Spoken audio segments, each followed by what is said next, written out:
Man, peace Saturday. Campaign trail live. Didn't think I was going to be coming on this early, but just finished my little weekend rounds, my little backyard boogie workouts, taking care of home plate, and decided I would get on YouTube and just scroll a little bit. And I came across this little Twitter brief exchange between Candace Owens and Ice Cube regarding something that she said. Let me see if I can pull this up real fast. Candace Owens says, "Gangster rap was never black culture. It was created by the feds who proffered deals to such and such type black men in prison and then turned them into artificial celebrities. The goal was to create false idols to destroy our culture, our values. I will never change my mind on this." This is Candace Owens' tweet yesterday, September 20th, yesterday morning. Got 10 million views if you see that. So that's the subject that we're going into about today. And Ice Cube's response, I guess somebody tagged him and said, "Say, OG, you see this?" by Candace Owens. And his response or reply was, "We called it reality rap. The industry coined it gangster rap. The fans wanted gangster rap, and that's what they got. The feds didn't write none of my ish. I'm a real MC." So, of course, I wanted to pick that apart. But before we do that, y'all are familiar with this guy right here. This is the infamous J. Edgar Hoover, the director of the CIA. The director of the COINTELPRO of the FBI. Of course, it was in conjunction with the CIA as well. And Cube said, we called it reality rap. The industry coined it gangster rap. The industry coined it gangster rap. The fans wanted gangster rap. Did the fans want gangster rap, or did the feds want gangster rap? How do we know the fans wanted gangster rap? Right? What's the definition of programming? Programming. Did the fans really want gangster rap? And if so, like, do the fans want pornography? Fans might want anarchy. Fans might want, which fans exactly are we talking about? Are we talking about our culture? Is this about our culture? And let's look at the definition of that. This is the etymology dictionary of the word culture. Culture, in its etymology, 15th century definition, the earliest definition of this English word, means to till the land, act of preparing the earth for crops, cultivating. So cult or culture is short for cultivation, cultivate, care for, honor, tend to, guard, right? And then it says the figurative sense of cultivation through education, systematic improvement and refinement of the mind. Refinement. So culture or cult, and all of that is an act of cultivation, right? Intellectual development. Intellectual development. So is gangster rap black intellectual development? Is gangster rap cultivating and improving our minds? Because that's the definition of culture. So if she's saying black culture, and she's saying gangster rap was never black culture. It was created by the feds. So, is there some truth to what she's saying? You know what I'm saying? Is this some truth? Is it some inaccuracies? Because who created the NIGGA or the NIGG with the hard ER? Who created that? It wasn't necessarily the FBI, but it was absolutely these people who run and own and control and established the FBI and established the CIA and established, DOJ and all this other stuff. They were otherwise known as the slave masters and the slave masters' descendants. Right? Am I wrong? Am I saying something wrong? Gangster rap was never black culture. Gangsterism was never black culture. It was created by, I wouldn't necessarily say the feds. It was created before there was a such thing as the feds. It was created by the founding fathers, wasn't it? Wasn't gangsterism, wasn't revolution and anarchy and everything that happened in England, the Boston Tea Party and all that stuff that got them kicked out of England and had to get them sent over here to become the founding fathers of this nation, which they served smallpox in a blanket to the native indigenous people. Wasn't that all gangsterism? That was way before the FBI. But maybe Candace Owens means gangster rap industry, was created by the feds, the gangster rap industry, the so-called genre, right? So Cube's response was, we called it reality rap. Well, that's all rap was, period. Rap was reality rap. But the industry coined it gangster rap. Why did we if we're the creators and the owners and the controllers and the bosses and the dons of this thing, why did we let the industry, whoever the industry is the industry these people? Is the industry these people? Why did we let the industry coin it, what we created as gangster rap? And then we adopted that saying and ran with it. I started this gangster-ish. This is gangster rap. You know what I'm saying? So are we going to blame it on somebody else, or are we going to say that we created it? That term, that phrase. The fans wanted gangster rap, and that's what they got. The fans wanted gangster rap. So are we following the fans, or are we leading the fans? Are we supposed to be followers of the fans? What is fans short for? Fanatics? Are we supposed to be following the fanatics so we can get their money, so we can be 10% wickedly wise people that bleed the ignorant masses of their money and use them as tools and slaves for our own personal gain?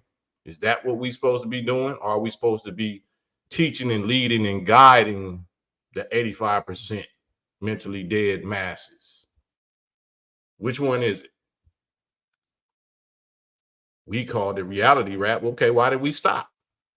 Why did we let somebody else take control and rename it? And we went along and took that name. We knew our name was Kunta Kinte. Why did we start calling ourselves Toby? Why did we start calling ourselves Toby? When we called ourselves Toby in the beginning, but then they coined us Kunta Kinte, so we start calling ourselves Kunta Kinte, NWA, ninjas with attitudes, right? When we gonna take accountability? The fans wanted this. Oh, that's what the fans wanted. Or what did we want? What did we want from the fans? Okay, if that's what the fans wanted, cool. My children want chocolate and candy and cookies and cakes and pies every day for breakfast, lunch, and dinner. That's what my children want. But me as a responsible leader of them, what am I gonna give them? So are we going to be the leaders, or are we going to be the followers? Which one are we going to claim that we are? Because the fans wanted gangster rap, and that's what they got. But we wanted the fans' money. We wanted the fans girls and box. We wanted the fans money. We wanted the fans worship. You know what I mean? So is it what the fans wanted, or is what we wanted? The feds didn't write none of my ish. I'm a real MC. A real MC. So we can define what real is. What does that mean? That we real because we wrote our own rhymes, but like Bill Maher said, yeah, the feds or whatever didn't make you write those rhymes. So you chose to write those rhymes, and you chose to keep writing those rhymes even when you knew better, right? Even when we knew better. And when we know better, we're supposed to do better, right? So are we going to be held accountable? Are we working for these people, knowing what their agenda is for us? Was Jerry Heller and Jimmy Iovine and what's this dude, Leor Cohen's, and did we not know what their plan was for us? Did we not know the effect? Was we not aware of COINTELPRO and J. Edgar Hoover? Yeah, it's interesting, right? So Candace Owens again said, gangster rap was never black culture. It was created by the feds who proffered deals to Rainbow brothers in prison. I don't agree with that. I don't know nothing about that, because we know how it started. We know that it was just some neighborhood rapping, rhyming about your neighborhood and the homies in the hood and selling this and doing that. So that's not where the music started, but that's who commercialized on it. Once they start commercializing on it, then Lord knows who they start recruiting to run the show, right? Their goal, according to Candace Owens, their goal was to create false idols to destroy our values, right? So what is y'all's thoughts? What are y'all's thoughts on this? Let me send this little link out real quick. You know, I know y'all be like, here he go on Cube again. Oh, he on Cube again. Nah, I'm qualified. Anytime this subject come up, you know what I'm saying? Anytime any subject come up and any one of my peers, I'm probably the most qualified among this labor course, among this career genre, to speak on all of these subjects and all of these peers. There is no one more qualified than me to speak on this type of stuff. So I'm going to absolutely speak on it. There's the StreamYard link if anybody want to get on and comment or ask a question. Jonathan Tajian, she's right for the most part. Other than the little rainbow part that she's talking about, you know, she's right. So are we going to throw the whole baby out with the bathwater? Or are we going to say, yeah, well, I'm going to eat this whole fruit, but I'm just not going to eat that seed or that stem right there, because, you know, that's not accurate, but everything else is spot on accurate.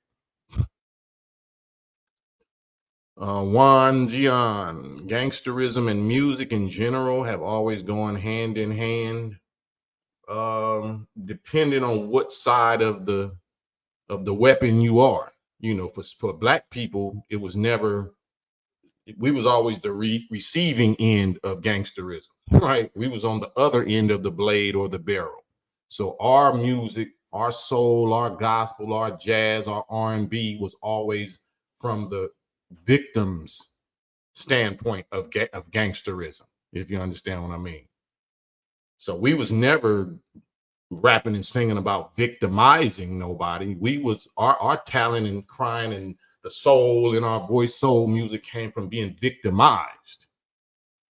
So yeah, it might have always had gone hand in hand, but it was really hand in back with us.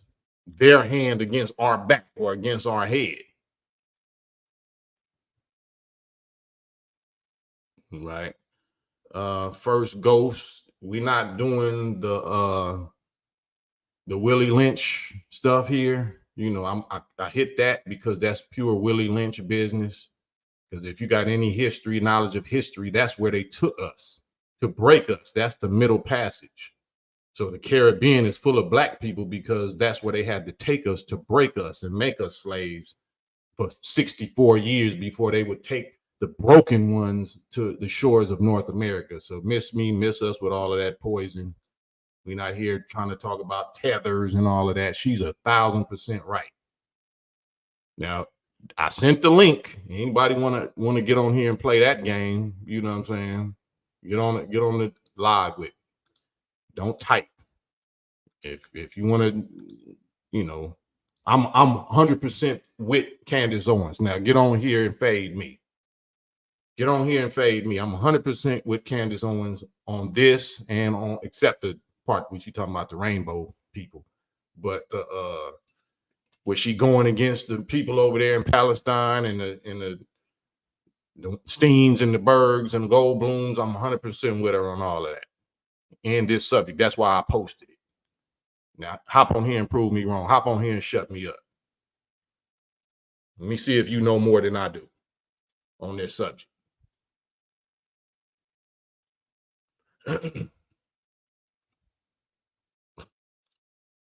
Hop on here. Don't type. This is alive. This is alive. So if you a man, a real man, or adult or whatever, and I'm calling you out, I'm allowing you to comment. I'm allowing you to disagree. I'm calling you out though and challenging you to hop on here, show your face and your voice, and prove Cam wrong about Candace Owens. That won't happen. That won't happen. So I like to, you know, if you want to get on here and, you know what I'm saying, be famous, then let me help you be all the way famous. Let's do it expeditiously.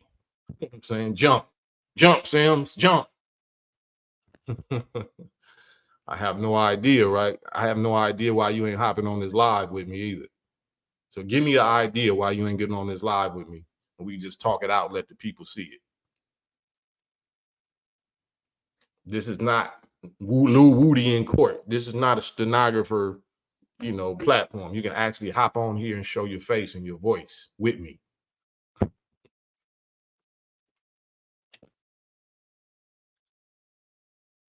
Right? Don't I make myself available and call out anybody if you disagree with anything that I post or say? And it's not disrespectful. I respect people saying you wrong, Cam, you wrong, and such, or see this, and all right, well, just get on here and prove it. That's what this is about. Just match wits. Let's match minds. Let's reason together and let the people see it. Let the people benefit from whatever we come up with. If you can fade me, I'm not unfadeable. Get on here and fade me. But if you're not showing up, you already lost.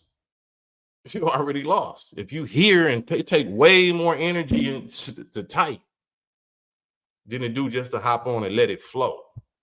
Let your wisdom and your receipts flow for the people to see, like I do. I don't be coming on here with no notes. I don't start taking notes until one of y'all get on and I be respectful and be quiet and just write down little bullet points that I hear you say. That's when I'm gonna start taking notes.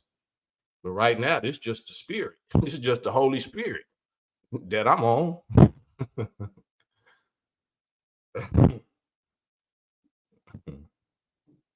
So I don't hide behind that. I got, you know, too much to lose. Right? I got more to lose than all y'all, right? And I've been putting it on, putting it out there for 30 years. Yarta D, hip hop came or comes from CIA plants. I disagree with that. I think commercial rap, we ain't talking about hip hop, commercial rap involves CIA plants for sure. FBI and CIA plants, absolutely. But it didn't come from that. Any talent that we have, they always gonna hijack it and redirect it and use it for their own wicked purposes and wicked agenda. So that's all. Tammy Dorsey, thank you, Tammy. Much love and appreciation. Look at my man. I think that's a man. First ghost. That's why you call yourself a ghost, son, because you're invisible. You want nobody to see you. I'm not giving game for free. I have a documentary coming called The Candace Stone. Then I will gladly crush you to bits, bro, on everything you stand on. So you're selling something. I'm not selling nothing. I'm giving the information away for free because that's what my people are destroyed for, the lack of information, the lack of knowledge. But people like you want to commercialize and sell it to us. Thank you. Thank you for being the ghost that you are, the ghost of Christmas past that says about all we need to hear and know. But I appreciate your interactions, first ghost. Appreciate your information. The game, James Hernandez, the game is to be sold, not sold. There you go. Exactly. Look at him still typing. What do that have to do with just hopping on? Like, you don't even have to give up the game. Just show your face. Just tell us something else that you can school me on. It don't even got to be about this. It don't got to be about Candace Owens. Obviously, you disagree with some other stuff about me or regarding me or something that I'm saying. So hop on here and fade me on any subject. First Ghost, we just want to see you. We want to see if you're a real person, or are you one of these FBI, CIA, COINTELPRO plants that we talking about, that Candace is talking about. I love calling y'all out. Crush me to bits. Crush me to smithereens right now. I double dog dare you. Double dog dare you. Show your face like I'm showing mine. And it's not no violence, no beef. We just want to know the scam artists when we see them. So when your book do come out, don't have your face on there. Don't have your picture on there, because we're going to be like, oh, that's that scam artist right here that cam clown. I ain't selling no book. I'm here every day by God's permission, sharing what God shared with me, God and his messenger shared with us for free. I put it into, entertaining language, rap language, whatever, for 30 years. So we already did that. I got a track record. I don't know what your track record is, but you know what mine is. T-Step. Man, I got to. You know what I'm saying? They gotta know, man. Stay right and exact. Absolutely, Azim. Right, Sky. I triple dog dare you. Triple dog dare you. It's just talk, though. That's the cold thing. We ain't talking about fighting or violence or nothing. You scared to talk and you hopped on here typing?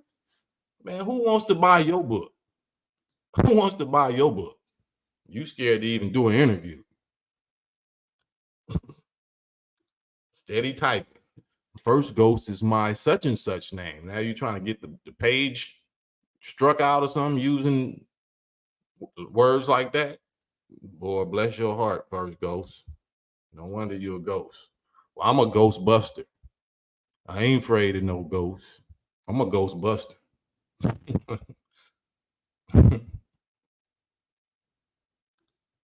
G from the Bay, Cam obviously dissed one of your idols, one of your lords.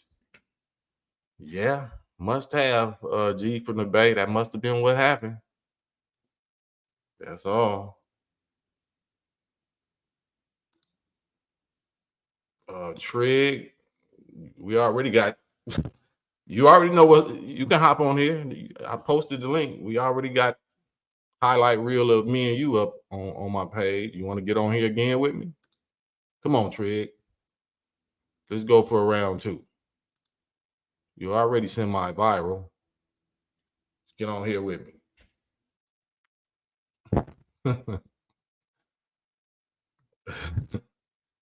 Boy, it seemed like you more upset about that than I am.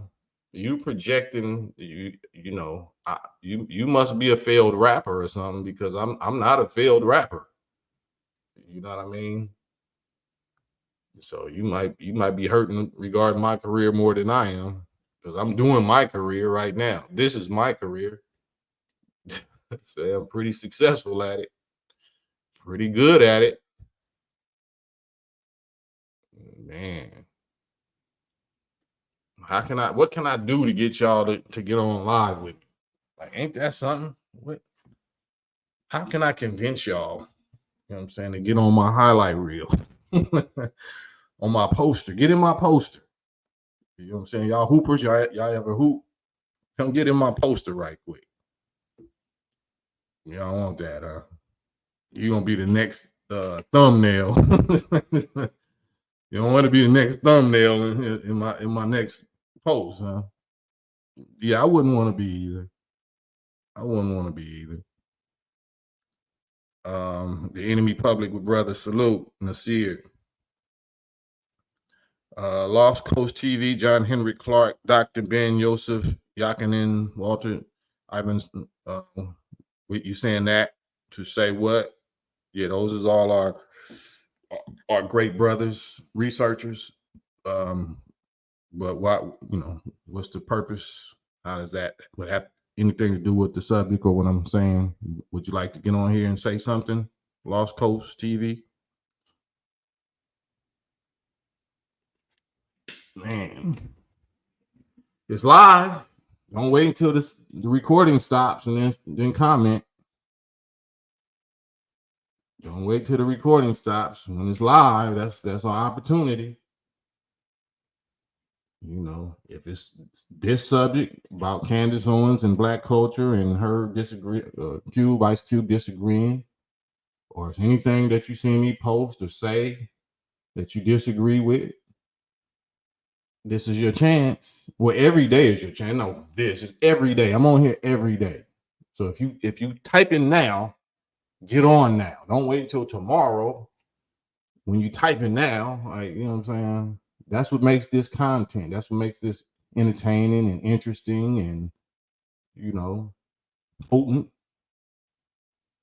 It's knowledge. We're not bashing each other. We're not talking about doing violence to each other. It's just positive and productive and informative and educational and entertaining.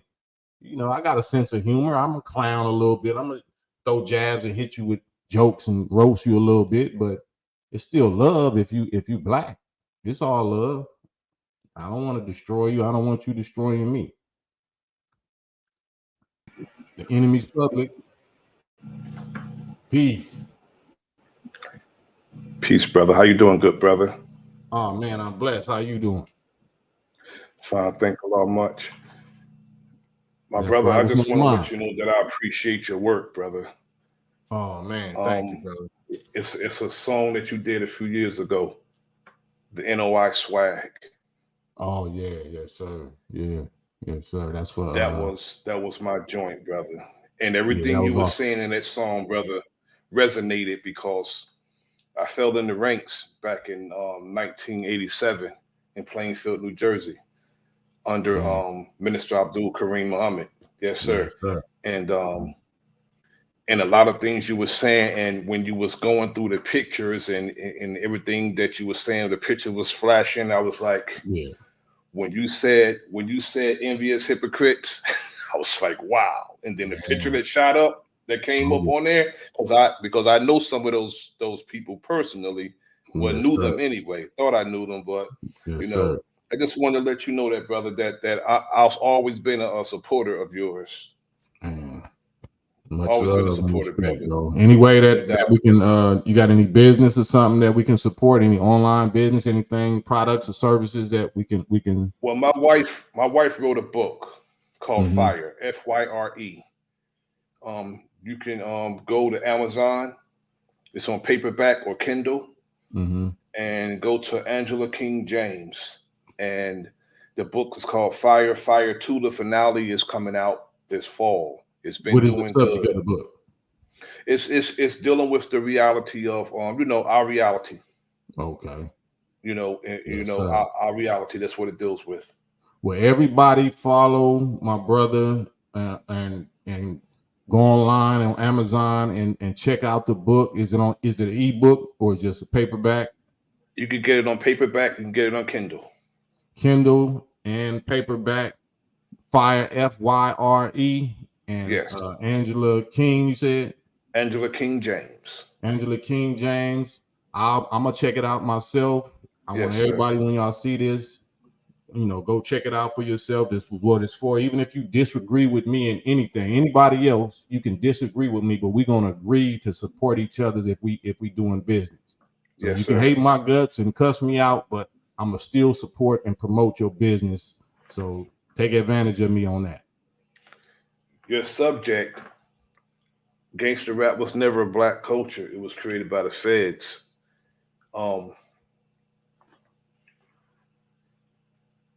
I remember the meeting that they had. You talking about The meeting the with the alleged president, those meeting that they had to destroy hip hop that changed the right, generation? right. I remember that. I remember when they had that meeting, and I remember the players in that meeting. A lot of the term gangster rap, I don't know who it was created by. I'm not going to speculate, but I know before, the brothers always spoke their mind on their records. Right.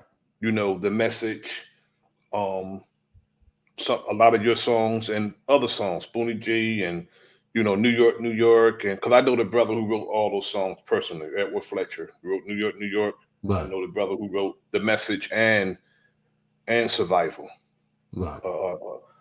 A brother from New Jersey wrote those songs, Mm. and Melly Mel did the song with him. Okay. But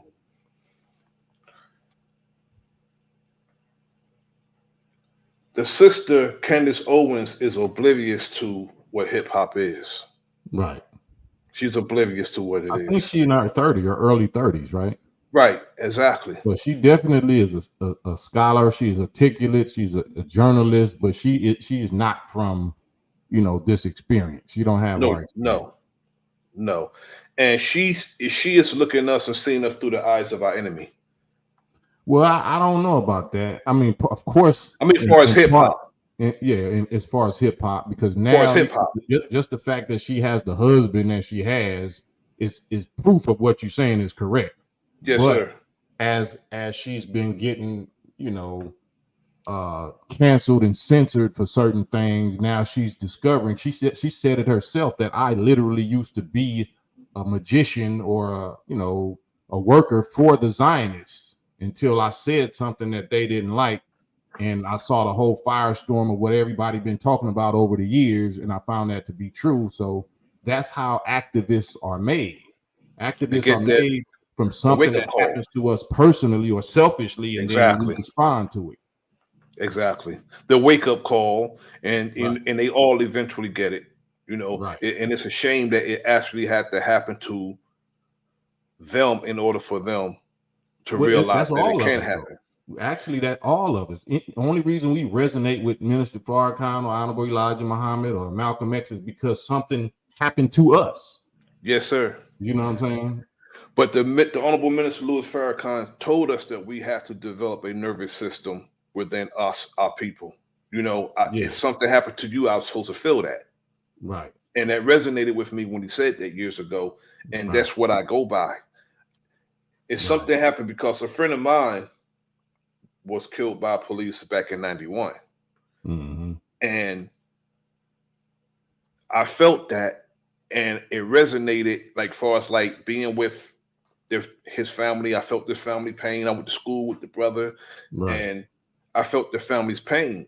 I never had nobody murdered in my family, but I felt their pain. Right. When it happened to them. So that's the nervous system we must develop towards each other. Right. Mr. Lambo, salute. Can you turn something down, because I hear an echo through your mic? Not to cut your build, enemy. Let me hear from. What's your thoughts, Mr. Lambo? Yeah, I just want to. Can you hear me? Yeah, I hear you. Cool. Okay. Yeah, I just want to chime in on this one. I've been paying attention to Candace for a while, and a lot of stuff that she's been becoming enlightened on. And I agree with what that brother just said about how she's looking through as far as this particular experience, and then that little the rainbow comment. I don't agree with that part of it as well. But I do I know where it's coming from. I know where she's getting at. And this is something that we all need to be getting at and getting on, as far as, you know, where the direction of the music has taken and what it started off being versus what it ended up being. And a lot of it had to do with, like brother was talking about, that meeting, prisons, with the private prisons, and other things went along that era. But also just the perversion of music in general. I was hearing you saying like the blues, R&B, jazz, that was crying out for our, you know, coming from our own personal pain as being the victims at first, but then it became kind of like a way to even, the only way to get in was through them, like Cotton Club, those jazz clubs, and a lot of those was owned by the nightlife, and the nightlife was controlled by, you know, the underworld, gangsterism. You know what I mean? And in order to get on them stages, in order to be able to be a performer, there was a lot of taxes, because there was money and racketeering involved and all of that. Even the distribution of records back in the day had to go through Teamsters, the trucks. You know what I mean? It's like it all had a lot to do with the underworld. The music industry in general had a lot to do with the underworld. I mean, the fact that we're here, we're the most famous humans that been trafficked in the last 500 years. So you can't start putting a moral, righteous law on the people that you've been trafficking. All these crimes that they're accusing Diddy of, that's what they did. That was legal. They didn't. We still wearing their name. You know what I'm saying? Exactly. Our skin is light skin because of that. And what's crazy about that, brother, is they will have the audacity to call the music filth. Right. When they are the executive producers of such music that they call filth. Right. They're the distributors, and they become the creators, right? Exactly. Meaning they're gonna tell you, just like Cube said, it's like Too Short said, I said, everybody been saying, they're gonna tell you, no, you know, the people don't want that. They want more ratchetness. They want more popping on your own people and selling more dope, slapping more 304s. Like, they gonna tell you that, and they gonna tell you we're not gonna, you know, give you another option. We're not gonna give you another advance. We're not gonna keep your deal going if you don't do that. They'll shelf you. Yeah, so that, you know, for Cube to say, or, you know, his response was, let me post this up again. It was, we called it reality rap, but the industry coined it gangster rap. Okay, well, why did you accept the name Toby then? If you called yourself Kunta Kinte and they called you Toby, then why did you say I'm Toby? I'm Toby now, right? The fans wanted gangster rap, and that's what they got. No, the feds wanted gangster rap, and that's what you gave them. Exactly. I didn't do gangster rap. You don't have to answer what somebody called you. You don't have to answer to what somebody called you. Yeah, I mean, I speak the language, and we from that experience, but I didn't do gang bang rap. I didn't do rap talking about all that same stuff. Yes, sir. So you ain't got no excuse. There ain't no excuse. Is, you know, that's what they was paying you for, and then you took that deal. I just said that on another platform, brother, that it was reality rap. They coined the term gangster rap when they married.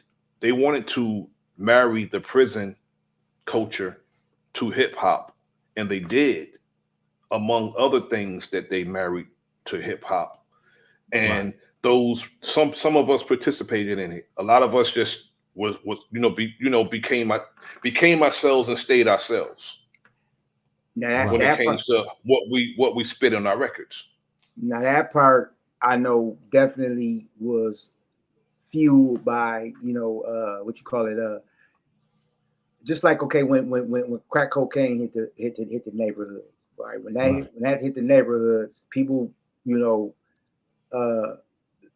it sold it. Some women became a lot of our women became, you know, their houses became, you know, we kind of condoned it because it was really one of the only industries that we could, you know, see some like you said in I Got Love for him.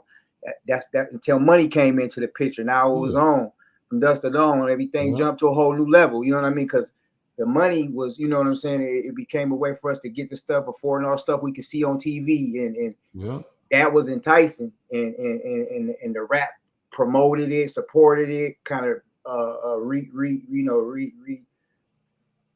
do you call that? Reinforced it, that kind of thing, and so we indulge, and then not to mention as well, on the fans wanting it level, even you go back to even with westerns, action movies. There's the Godfather, those movies.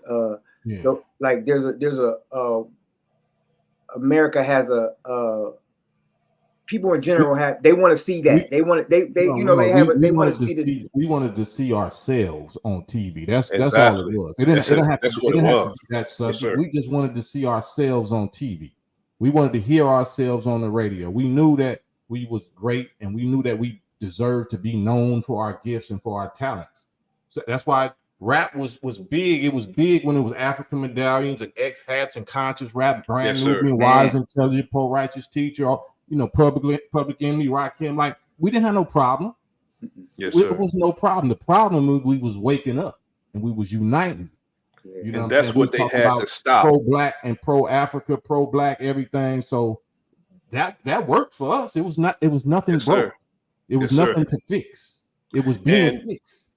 As the brother Wise Intelligent, it was breaking their plans, so they had to fix it. As the brother Wise Intelligent said, he said they used their money and their media, which is the two main things, the main powers or tools of control and mass hypnosis and psychosis or whatever, is money, because we need that. That's a satanic tool now that's been used, that we agreed that, you know, is represents value when it's just symbolic. It's a symbol of goods and services, but we took it as the actual value. So whoever controls money controls the people, controls government, controls literature, controls information, and then whoever controls media, whether it's radio, whether it's TV, whether it's movies, whether it's books, school curriculum. So those are the people that do it, and these are the people that Candace Owens has been, you know, exposing like nobody before her, other than the Honorable Elijah Muhammad and Honorable Minister Louis Farrakhan. So I'm riding with her 1,000%. I don't mind the little mistake she made about the rainbow prison, whatever, because even her in that mistake is going to lead her and people to correct that mistake and say, oh no, it's deeper than that. It wasn't that. It's really this. Definitely. You're not mistaken. So like you said, to bring out the truth, the real, you know, the intricates that she's missing, because there is some like to make that art, that because there's an art in even talking the way, you know, the way Cube talked and the way you talked, and during that death certificate era and the African medallion era and a lot of that era. I was a teenager. I was, you know, I'm ninth grade. I'm impressionable. I'm young. You know what I mean? I remember the shift from when, and I remember exactly when it took place in hip hop. 94, that summer, Outkast came out with Southern Playalistic, and then that later on that year, the Source Awards, and I remember when it was, you know, finally stamped to where, okay, it's all party and BS now. You know what I'm saying? It was right on the heels, right before the Million Man March. The reason why they did that is because the Messiah that J. Edgar Hoover feared, you know, was going to be born, that was going to bring our people together and turn their hearts away from the enemy. Hold on one second. J. Edgar Hoover, you know what I'm saying? That same COINTELPRO exists. stronger and wiser and more technologically advanced than ever before. So once Minister Farrakhan started doing that Stop the Killing tour in early 90s, and then on one of those tour dates, he announced, you know, that he wanted to bring 1 million black men to Washington. Yes, and sir. He saw the responses that he was filling up arenas and stadiums all around the world. I mean, around the country prior to that. So they knew, and he was using rappers. Even when, you know, I was a part of the theme song for the Million Man March. Where you at? Yes, Rap was running everything. Rap was influencing everything. So once the Million Man March happened, or before that, then they knew we have to contaminate this rap thing. We have to hijack this rap thing. It's all around Farrakhan. It's all around this, you know, the spiritual godfather of hip hop, which is the nation. Yes, sir. Like it or not. All the best rappers, all the gods of rap, 5%ers or NOI. Yes, I remember a specific line from Cube during that time. He said, 1995, Elijah is alive, Louis Farrakhan, NOI, Bloods and Crips, and little old me, and we're all getting ready for the enemy. But I believe, like, to get into that movie industry, I believe Nuts was clipped. And there was a distance, because I seen the shift. I seen the shift. And Cube being one of the ones that, okay, he got a Gangsta. That's supposed to be one of the first, or I mean, there was a bunch before that, and not to mention the Bronx, Bronx gangs, so-called, created the hip hop or whatever. But even then, because like, okay, you think gang culture, you got a name, you live off your reputation, like. It's all like similar to how rap runs, but that level of consciousness and brothers, I remember we shifted. We was on that. We was on Buck the Devil. We was on all of that. Like, we was talking that language. Brothers of my age, as a teenager, we was talking that language. But then that shifted, and then it took over. And I went to, not to cut you off, I went to me solo, rest in peace, DJ Train. Train didn't go with us at that time. This was like 92. We spent a month in Europe, all over Europe, touring nothing but white countries. I mean, white, states and cities and all that. Did like 30 dates. All of them, and this is conscious. This is me, my first single. I think something came out. We could have started our own religion. I'm talking about among white people. The young white people was talking about I don't want to say it like this, but the such and such man is the devil and Buck the Devil. Like, they was with it. Like, what I'm saying? They were so rebellious and dissatisfied against their racist parents and grandparents. And so it wasn't just how we was affecting black people in America. It's how we was affecting white children around the world. Exactly. I was there. Exactly. I know the effect. I thought, I should be scared or something like that, or they're gonna try to, man. I was like Jesus up to these white children, and I'm calling they people the such and such. You know what I'm saying? So once he had mostly white audience too. Public Enemy had mostly white audience also. Who? PE. Yeah, exactly. They had mostly white audience, and they realized that we responded according to what we heard on the hip hop records back when we had Wise Intelligent with Poor Righteous Teachers, PE, yourself, and Lakeem Shabazz and all the other brothers that was putting out the conscious X-Clan, and we were responding. If something happened in our community, we responded to the instructions that we received on the records. So they had to shift that, and some of the artists shifted with the shift. Because when the gangster rap came, the budgets came with it. And they sold out. Say that again. And they straight up sold out. Yeah, that's what it comes down to. That's what it comes down to. When gangster rap came, they put big budgets into gangster rap. Yeah, but that's what they do, period. The enemy.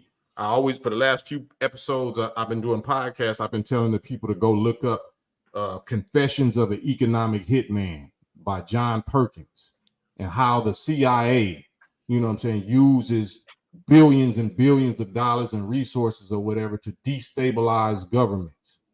I did a stream about that, about the Confessions of an Economic Hitman. Yeah. So America, that's what we do. We go fund, we throw billions of dollars and guns and weapons and drugs and fame and media behind, you know, the people that we install and put in place. Exactly. So we can change the narrative and change the direction of the revolution or the movement. So they after you know, Soviet Union came down and all that stuff, then they pulled all of those top jackal or them agent CIAs back to America and redispersed them throughout the black community in the United States. People don't realize that.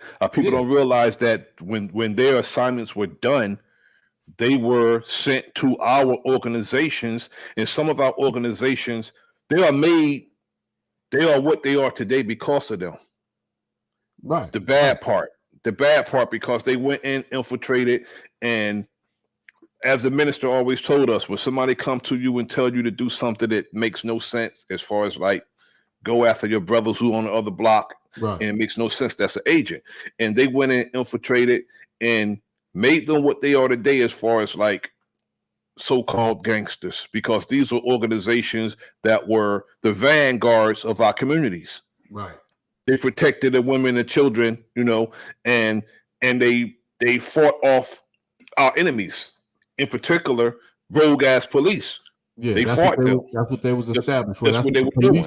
That's what the police department was even established for in America, was slave patrols. So before that, you know, we had to, even like the Mexicans had the zoot suits and the brown berets and, you know, stuff like that. We all had our own community organizations that we had to develop, whether it's the Bloods, the Crips, the Vice Lords, GD, BDs, all of that. Yes, sir. Fight against the slave masters people. Yes, sir. Right. Yes, sir. But then they institutionalized their gangs, and it became, you know, Army, Navy, Air Force, Marine, FBI, CIA, COINTELPRO. So they was much more organized. They had much more resources, and they had much more scientific data and intelligence. They had psychological profiles. So they knew how to, you know, infiltrate us. That's why every Black Panther, SNCC Corps, NAACP, Nation of Islam, all of it was infiltrated. All of us became victims. Yes, sir. You know what of the counterintelligence program. Yes, sir. Yeah. And they sent them in to organize those who they saw was organized.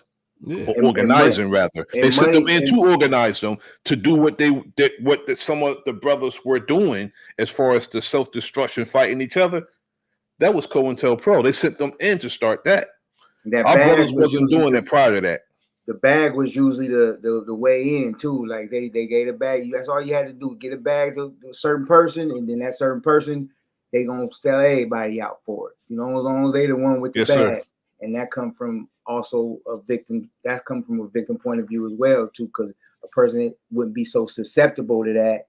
You know what I mean? If we weren't starved out in the first place, you know what I'm saying, and made it easier for those brothers and sisters to, you know, to flip on their own and sell us out, sell us down the river for, you know, a bag of sugar or whatever. Yeah, and it's always the riders. So you would know today that, you know, it's all kind of these little so-called paperwork snitch parties. Everybody talking about snitch. It's the sliders, it's the steppers, it's the hitters, it's the riders that are being used. Yeah. You know what I mean? Because, you know, their reputation is impeccable. They know that they'll slide. They know, you know what I'm saying? So when these enemies, these feds or whatever, know they can flip them, they're gonna find something about them that they fear, or that they desire, or that they want, or they don't want to go back to jail or whatever, and they done already got bodies, so, you know, they don't care no more like that. You know, all of the ones in all our neighborhoods that don't want peace, I'm talking about the older ones. Some of the younger ones is on that too, but the older ones that F peace, and you know they sliders and riders, they probably working for them people. Oh yeah, more than likely. Yeah. But I appreciate you, man, for putting me on, brother, and getting that out. I've been on this subject for a long time. I'm researching, I'm compiling it. I don't know what I want to do with it yet, but I got a whole lot about how the gangster side infiltrated us, and how our music started off coming from the soul, like even how we dress, how we value dressing up, how we value our singers and our performers. That even go back in the slave days, where Sunday was the only day that we got to perform and dress outside of, you know, working or doing whatever. And so a lot of that started in the church. A lot of our entertainment started from our entertainers. Why we so much one of our main natural resources is our entertainment that we got inside of us. And it comes from, you know, even the church, but slowly but surely it just got more perverted and more perverted and more perverted by that enemy as time went on. I appreciate you, man. Much love, brother. Much love, Lambo. All right, peace. Yeah, man. So almost at the hour mark. Let me see if I can get somebody else on real quick. I still see you, enemies public, but let me try to get somebody else on real fast. This last five minutes. I want to, you know, give me y'all's thoughts, because I can't read all of the comments, even though the comments will still be up there, and we can have a discussion more about it in the chats. But anybody that wants to hop on with me for the last few minutes and give me your thoughts about this, you know, this gangster rap never having been Black culture. This is not our culture, because culture means to cultivate. It means a cultivation, of improvement of the mind and condition of a people. So gangster rap never improved our minds or our conditions. So for us to say, you know,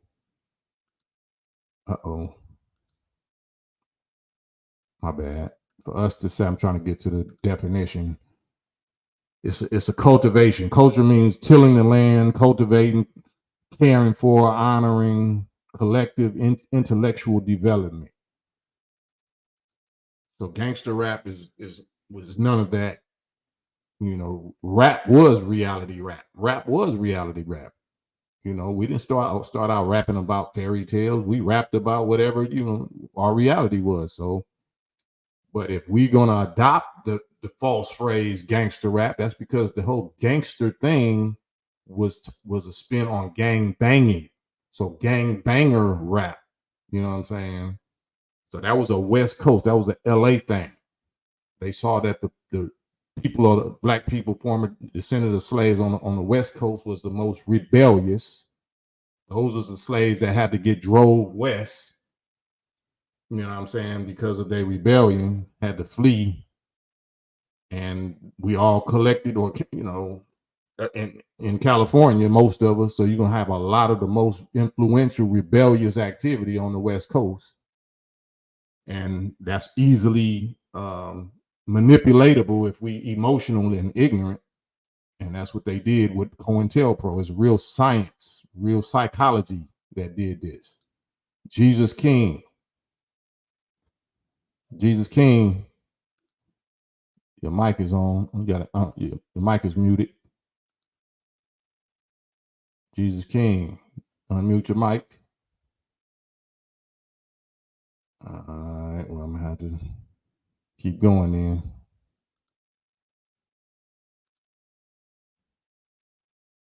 See, a lot of peace. They don't have a clue of our destiny. It's our time. Our time. It's our time. Can y'all hit the like button? Hit the like button. Subscribe to Digital Soapbox Media, and subscribe to my YouTube channel, West Coast Cam. Subscribe. Hit the like button. Notification and all that good YouTube talk type stuff. We do this every day, I guess. I mean, every weekday. I do it every weekday at 10 p.m. Eastern time, 7 p.m. West Coast time. But, you know, we on here right now because I'm on the current events too. I saw this little Twitter clip of Candace Owens and Q yesterday that just got posted yesterday. So I responded to that. Candace Owens saying gangster rap was never Black culture. It was created by the feds, who proffered deals to rainbow Black men in prison and then turned them into artificial celebrities.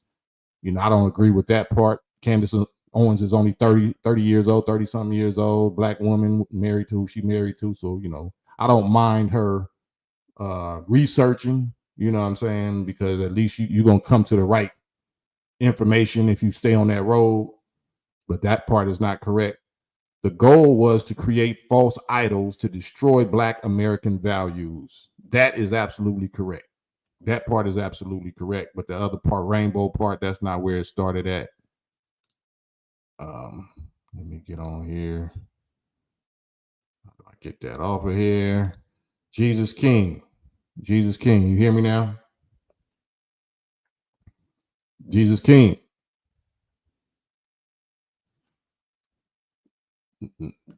Microphone King. Oh, I hear you now. There you go. Say something. Can you hear me? Yeah. Yes, sir. Peace. What's your Peace. thoughts?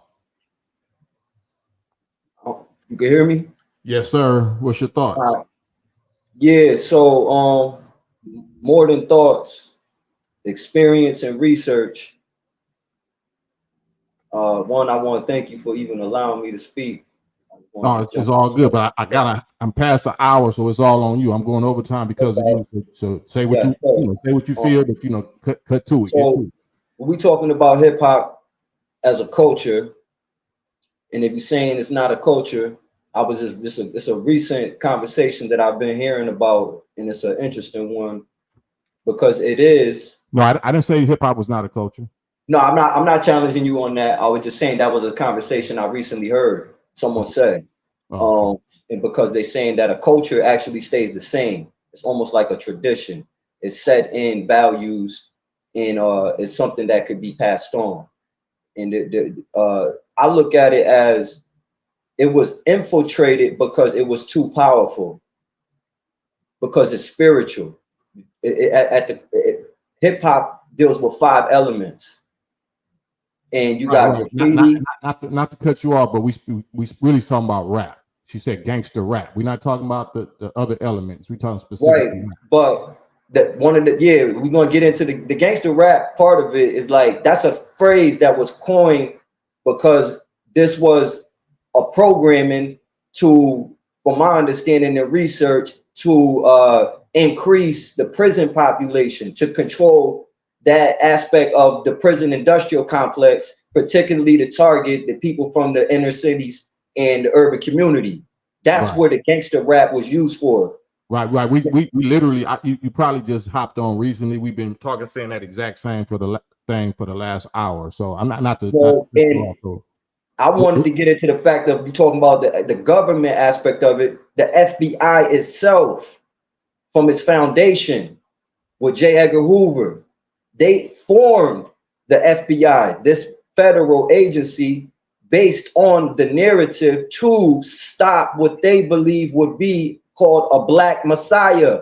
Yeah, are you seeing the screen, or did you just come on? We literally I just came on, but I mean, I didn't know if I'm reiterating, if I'm kicking a dead whale or what. But I'm just saying. We literally was talking about that for the past hour. All those. Okay, I mean, I'm just emphasizing on some stuff I didn't hear. I only been on for literally 5 minutes. I just jumped on and I just tapped in. So I apologize if what I said, I'm not saying anything y'all haven't spoke on, but this is what was known to me. You asked my thoughts, and this is what I know, that hip hop, and particularly the gangster rap, is a programming. It is a part of the COINTEL, but I'm talking the FBI itself foundationally was formed to stop what they believe would be a Black Messiah. And this is why you see the Fred Hamptons and how they got murdered based on somebody who was placed within the Black Panther Party to give him the itinerary to where that man lived so they could murder him. He wasn't killed by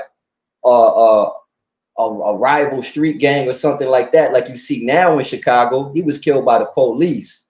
So if you look at it from that standpoint, I mean, and we talking about gangster rap, it was weaponized. Music was weaponized, and the weaponization of music was they put a gangster element into it, coined it gangster, and then used it to change the minds and the unification of a group of people that used hip hop as a culture to have spirituality when they were stripped from it after over 400 years of enslavement. So it's about an identity complex. Exactly. I mean, like I said, you saying what you just confirming. We said exactly all of that for the past hour. So I agree with you 1,000%, and I appreciate your input on your verification, because we agree. We're in 1,000% agreement with you. No doubt. I appreciate that. And my name King Tony from Connecticut. Man, salute, King Tony. You got any business? You got any online business or something that we could support that you can advertise right quick? Yeah, I mean, I don't have nothing right now that I wanted to support in the heat of the moment. I just I'll chat back in another time, and then I'll have something. Whenever you do, use this to help generate some revenue for yourself and for your family. For sure. Even if we don't agree on nothing, we agree that I need to help you get your money. Facts. No, I appreciate that, and that's a fact. I just don't got no product available right now, and I don't want to send nobody out. I like to do it officially, so I'll be more prepared next time for that. All love. All love, no doubt, bro. Peace.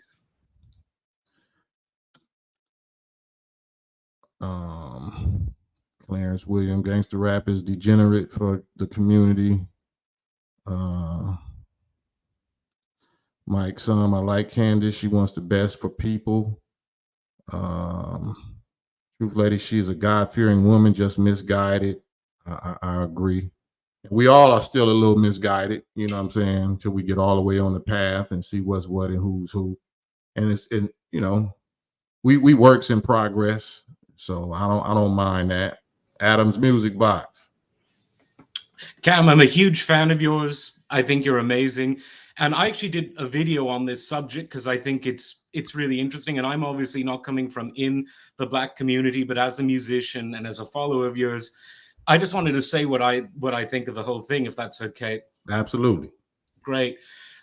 So I think that there's a lot of truth in what Candace is saying, but I think that in trying to sound sensational, or maybe not trying, maybe it just comes out that way, she misses a lot of the connections. It's not like the CIA or the FBI sat down and said, right, we need to put a rap group together. That never happened. But what does happen, in my view, is that the executives at the labels, the people in the government, in these shadow agencies, they're the same people. They have the same stockbrokers, they have the same backgrounds, they have the same ideas, and they have the same motivations. And so if you've got someone who's a shareholder in a private prison, and that same private prison is invested in by BlackRock, they're a shareholder of that, and BlackRock is also investing in all the music companies, there's this sort of convergence of interests and motivations. And so in that sense, it's the same people. But that's what I think Candace sort of misses. The way she speaks, it's as though there are these institutions with a mind of their own that, oh, we need to put a rap group together. We need to invent a certain music genre, which, like you said, hip hop, like jazz, funk, soul, that was invented by Black people, not by the people on Wall Street, who are the opposite in every sense. And I think that it's almost like she's selling things to her audience, which is probably different than a lot of the hip hop audience one way or the other, and making it about the institutions. It's about the people. It's about bad people doing bad things. I think that's the really important thing. And that's kind of why some of what she says rubs me the wrong way. And that's why I get where Cube is coming from, because it could maybe be seen as insulting. I mean, he, for better or worse, he wrote all his own bars. Not every rapper does, but he did. Yeah, so I don't think he was saying that, arguing that he didn't write his own raps. I think, he kind of blurred or kind of diverted a little bit regarding did you know you were being used by the federal government? You know what I'm saying? Yeah. I mean, he kind of did, I guess, because he knew what was going on with Jerry Heller, and maybe that was more about self-preservation, but he said it on the album that you're on, so he knew it. But sometimes people decide to get used for other reasons, and then there's a matter of degree. Oh, I'm just going to get this much used, but not that much used, and people rationalize it. Some people, like you, don't get used at all. Some people, I'm not going to name them, get used 100% of the time. One of them might be sort of playing his own game, but then the game's being played on him, and maybe he's in prison right now. I think we know who I'm talking about. Yeah. So yeah, that's just that little piece where she's saying the rainbow people and this and that. I think that's clickbait. And if she believes it, like I said, that's still a pardonable error or mistake in my view, because it's going to lead her and it's going to lead the people to correct that. She's going to correct herself, or but at least she's on the path of exposing or trying to attack the real hidden hand behind the scenes. Like, so I see the value in that. Even in her being incorrect about that, I still see the value of us even having these kind of discussions, to where people like yourself and me come together and agree. You know what I'm saying? So there's value in it. Yeah, I completely agree with that. Yeah. Man, what do you have? Anything else you want to say? Any business that we can support? Oh, I've got a music channel. It's called Adam's Music Box. I talk about every genre of music, mainly from a musical perspective, but politics and that kind of thing sometimes comes into it. And this is something that I talked about because I always am about supporting artists. And the thing I ended saying on my stream is, don't attack the artists themselves unless they put themselves in a position to be attacked. These are the people being used. They're not the people who sort of collaborated with the CIA or FBI. The labels do, because like I said, they're the same people from the same backgrounds. But I think attacking the artists is always bad. And I'm not saying that she's doing that, but I think some people out there are, because it's easy to target. It's easy to say that the artist who entertain you, oh, he led me wrong, not the people that you pay the taxes to, the people that you vote for and then regret it because they're all the same anyway. Go punch to the top, not to the bottom. Right. I agree with that from your perspective. And this is no disrespect. We just talk raw and honest here. So from a white person's perspective, that is absolutely the best way to go. From my perspective, as a black person that is qualified or justified, I hold them accountable. I hold my own accountable. You know what I'm saying? So if they might say it's attacking, it's a difference between attacking somebody and holding them accountable, right? Some people might say, you holding them accountable is you're attacking them. You know what I'm saying? You're trying to tear down another black man or black woman that's just trying to, like, okay, that works on white people. That don't work on me. You know what I'm saying? I mean, it depends where it's coming from. If it's some white father who's upset that his kid took down their Bon Jovi picture in 1988 and put up an NWA picture, they're talking out of line. When it's you're talking from someone who is the music, because you've been there from the beginning. Right. So that's all. As long as we understand that, and white people in general understand that, certainly, just like saying the N-word. I never agreed with Q when he was talking about, you can't say the N-word. Like, what? Unless you pay for a concert ticket at my show, then you can say that. If you white, you can say the N-word. Like, man, knock it off, bro. Like, you know what I'm saying? Nobody should say it. We shouldn't say it. They shouldn't say it. Should nobody say it? So it's stuff like that we hold them accountable for. Yep, absolutely, 100%. All right, well, Adam, man, we're gonna try to follow you. If you don't mind, in the next few minutes, put your link or something in the chat so we can click on it and follow your page, and maybe me and you can get on your page and do a little episode or something. Love to do that. Absolutely. All right. Perfect. Thanks again. Peace, Adam. Adam, fitting name. Salute, Adam, and salute y'all. I'm gonna get off of here for a few minutes. This is the campaign trail. Let me know y'all's thoughts in the comment section. Like, subscribe, share this, subscribe to my West Coast Cam channel, YouTube channel also. Peace and blessings, and I'll be back, God willing.